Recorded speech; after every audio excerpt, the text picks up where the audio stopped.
If your Joomla installation was successful, then there's nothing to see here. Move on to Lesson 5. If, however, you had trouble with the installation, you might find these hints helpful. The main problem is caused by the fact that different web hosts have different setups. If Joomla is set up in ideal hosting conditions, then everything should work correctly. But if you run into trouble, it is often due to what's known as a permission problem. At the end of the installation process, a file named configuration.php needs to be written to your website. This process can fail with some hosts, and this will prevent the installation from completing. Also, you're likely to encounter problems in the future when you need to install an extension onto your site. In these cases, it is helpful to use the FTP layer feature that was skipped in the previous lesson.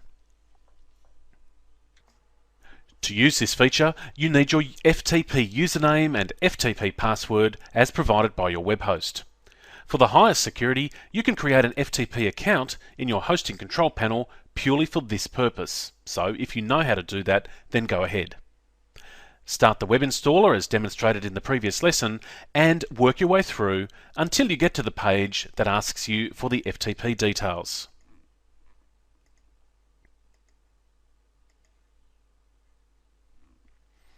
Then set the first option to Yes. For FTP username and FTP password, enter the details provided by your host.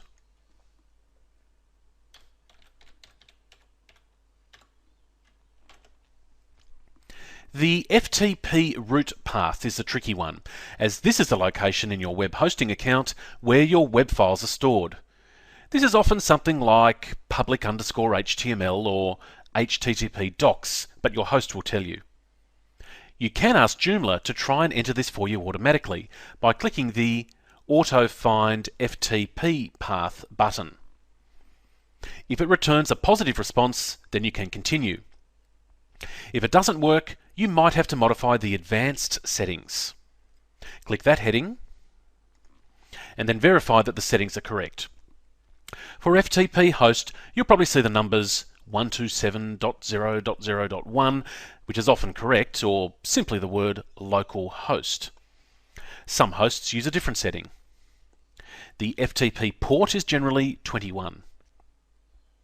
For the stronger security, it's best to leave Save FTP Password to No. Once these settings have been entered correctly, continue with the installation and hopefully it will complete successfully. If not, or if you can't get the FTP layer working correctly, then try this next step. Before starting the web installer, create an empty file, upload it to the web server, and change its permissions. Start by opening a plain text editor. It's best to use a very basic editor rather than a word processor, otherwise the file might not be created properly. For example, in Windows, you're best to use Notepad. Don't type anything, but save this empty file in the same directory where you previously extracted all your Joomla files. Name the file configuration.php.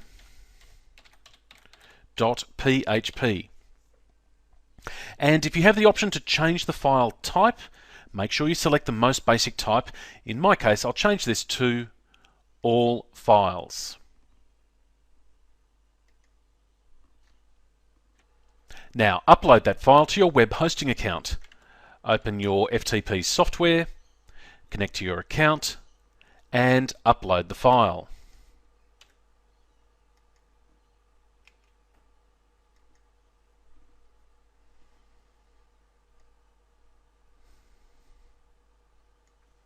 Lastly, you need to make this file writable. On the server side, right-click the configuration.php file name and look for an option such as Change Permissions. This version of FileZilla calls it File Permissions. Select that and a new window will appear with a box somewhere displaying a number. Change the number to 777. Click OK, and then go back to your web browser and work through the web installer. There is one more step that you absolutely must complete. When Joomla has been successfully installed, you must go back to your FTP software and then change the permission on this file again.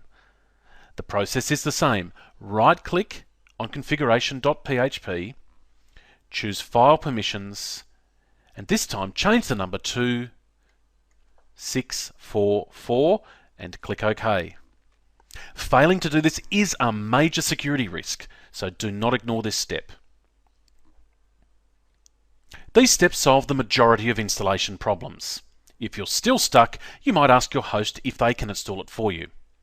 If not, then it's time you looked for a host that is more Joomla friendly. Here's the address again where you look for a suitable host.